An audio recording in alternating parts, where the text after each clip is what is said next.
5 years ago, I had never canned a thing in my life. And with a 1-month-old baby, a 2-year-old, and a boatload of fresh ripe tomatoes from our garden, I decided now is the time to learn. And so I taught myself that summer how to can. I started with my tomatoes. I also preserved a year's worth of applesauce. And so I took those tomatoes, I turned them into tomato sauce, and I had a year's worth of tomato sauce and a year's worth of applesauce that summer that I preserved for our family. And honestly, it wasn't that hard. And so now, fast forward 5 years, we actually are able to grow the majority of the food and preserve the majority of the food that feeds our family for a full year. And so I'm gonna share just what we've learned and some of our favorite tips to do this. All right, so today is like the dreariest of dreary days on our homestead. It's raining, it's supposed to be raining all day, but honestly, especially now that it's August, I kind of appreciate days like today because who wants to be inside preserving food when it's super, super nice outside? So I'm gonna take advantage of this crummy day to do some preserving. So today we are preserving this 25-pound box of peaches that we actually got from a local farm. So we have a bunch of fruit trees on our property, and I'm super excited in a few years when we are going to be overflowing in peaches and apples and pears and plums and cherries. But for the time being, we only got a handful of peaches from our trees this year. So I actually was able to purchase a bulk order of peaches from another local farm that doesn't spray their peaches. And these things are like juicy and delicious. And there's nothing better than a fresh, ripe peach in August. And so this is what we're gonna be preserving today. And this is kind of one of my first tips when it comes to preserving is just kind of taking inventory of the food that you have available in those summer months and just kind of portioning them out. I often get asked, how do you know how much to preserve, how much to set aside and not? And so that's when this is important because you don't wanna have an abundance of food preserved that's actually just gonna sit there and that you're not gonna eat, but you also wanna make sure you have enough to feed your family for the full year. So what I do is I'm gonna take this 25-pound box, I'm gonna set aside probably like three quarters of it that I'm going to preserve. And then the rest, that last quarter, we will enjoy for fresh eating. I'm gonna make something delicious, like our family loves this like peach oat kind of crumble crisp thing. And so I'm gonna make one of those to have for dessert. And the rest of them we'll probably just enjoy for fresh eating.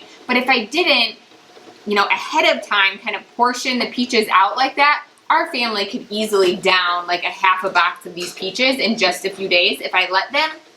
So it's important to kind of manage the load of food coming in and decide, okay, how much do I want to set aside to preserve and how much are we going to enjoy today for fresh eating? So you may kind of feel like the food police when you're doing this, but it's important. It's important to have that amount of food set aside to feed you the rest of the year because, you don't need to eat 12 pounds of peaches in 3 days, even though they're really, really yummy and you could easily do that. But so that's one important thing.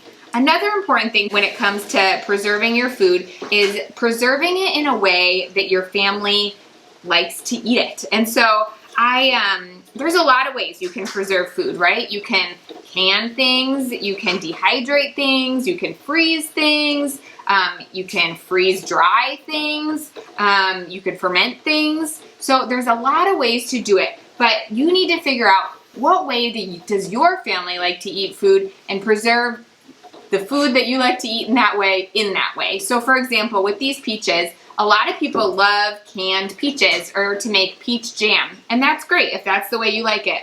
Our family doesn't love canned peaches. And I really try to emphasize nutrition with our family. And so I don't love to preserve things in a way that's gonna add a bunch of extra sugar to it. And so that's why we love to freeze peaches. So by freezing peaches, I just get the whole peach, and then we can use it later in things like, anything really. I can make pies or a crisp. I can even turn it into a jam down the road, and I can be in charge of, how much sugar I add to it. We could use it in smoothies. Another great thing about preserving peaches specifically is that then, by freezing them, is that then I can keep the peel on. And when you're talking about from a nutrition perspective, the peel actually is where the bulk of the good nutrition is and all the fiber. And so often recipes, when you can it, you peel the you peel the skin off the peaches, but by doing so, you lose a lot of that really good nutrition. So that's why I love to do it this way. That's another reason to make sure you're buying your fruit and produce from a source, either growing it yourself or getting it from a local farm that you know that it's not going to be sprayed with a ton of chemicals, especially if you're going to keep those skins and peels on.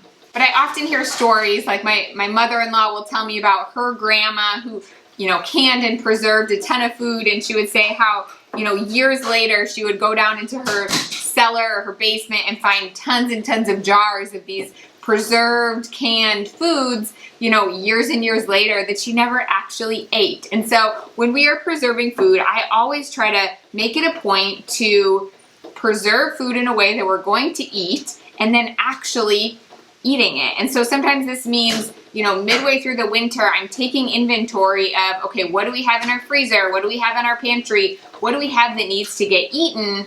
And then in the winter, we are eating out of our pantry. We're eating out of our freezer. We're not going to the grocery store and buying the foods, but we're actually then eating the foods that we can't work so hard to preserve in the summer months. I think it can be really easy to do all the work in the summer months, and then come winter, you don't actually eat the food. So it's important to preserve it in a way that you're going to eat it, and then actually follow through and eat the food so it's really blessing and serving your family like you meant it to. Another thing when it comes to preserving food that I find is so helpful is to do a little bit every day. So our preservation season starts for the most part in May, when things like nettle and rhubarb are available. And so, in those months, I'm dehydrating our nettle, going out and collecting it like every other day and dehydrating it to have it enough to feed our family for the full year. And I'm preserving rhubarb by freezing it. And then, after your nettle and your rhubarb comes things like berries and strawberries and so on and so forth through the months. But I'm thankful how nature kind of has it planned, is that not everything is available all at the same time. And so it's taking advantage of the seasons to preserve a little bit every day. Because when it comes to preserving food and feeding your family for the full year, it can be a really kind of overwhelming task if you try to do everything all at the same time. But if you kind of plan out your garden and what you grow and what you preserve to things that spread throughout the seasons, then it makes that job so much easier. So we're starting preserving food in May, taking it through, yes, the height of it might come during these August months, like when you have tomatoes and when you have, lots of things. But for us, it really hasn't felt that overwhelming because the bulk of what we do is really spread out over the course of, May to October. And I actually find sometimes that later season of October and even November, when we're doing things like digging up all of our potatoes, winter squash, beans, Brussels sprouts, things like that, actually can be a fuller, busier time for our family in terms of preservation than even August and September when you have tomatoes and all those other things. But really just planning accordingly and doing a little bit every day when it comes to food preservation can make such a big difference. And if all of this is sounding a little overwhelming, I guess my word of advice is try not to let it be overwhelming. Try to have fun with it, and also give yourself a ton of grace. So when we started doing this at the beginning, like I said, that first year I canned tomato sauce and applesauce, and that was it. And then the next year I maybe added a few more things. Like I started freezing my berries, or we started going to local farms and picking a bunch of strawberries and blueberries and freezing those.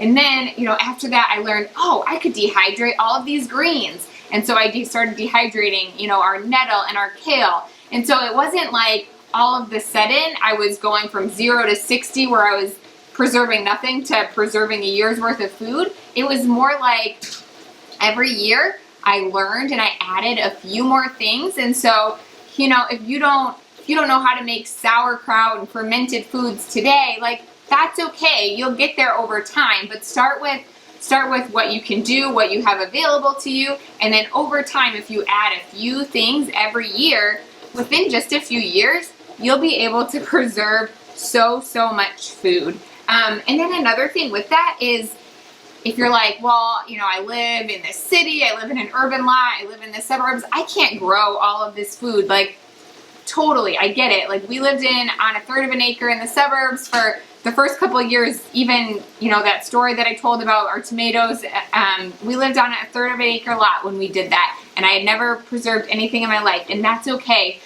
We started by growing what we could on our lot, but then also just getting to know the local farm community and buying a lot of this stuff, because even buying fresh local food from a farmer, especially in bulk, you're going to end up saving a ton of money over time by preserving that food that you can find locally and in season, as opposed to buying, you know, peaches in February from who knows where that aren't even really going to taste very good, probably be mealy and yucky. So whether or not you can actually grow your own food or not, finding a local source of it, buying it in bulk, and learning how to preserve it is a great way to start kind of that journey of preserving food and feeding your family for the full year, even if you aren't able to actually grow it yourself. And then the last thing that I have when it comes to preserving food is try not to compare yourself to others. Honestly, when I started down this road 5 years ago, I'm glad that I really wasn't active on Instagram or social media at the time. And even 5 years ago, there was a lot less kind of out there as there is today. But I didn't know what other people were doing. Like, I didn't see the pictures of, you know, these storage shelves with jars and jars and jars of stored food on them. Like, I didn't really even know that was a thing. I just did what worked for our family to preserve kind of the resources and abundance that we had at our disposal. And then it just kind of grew from there. And honestly, now that I kind of see a lot more of those things and see what other people are doing, even still, I often think like, like I don't have nearly that many jars put away for the year.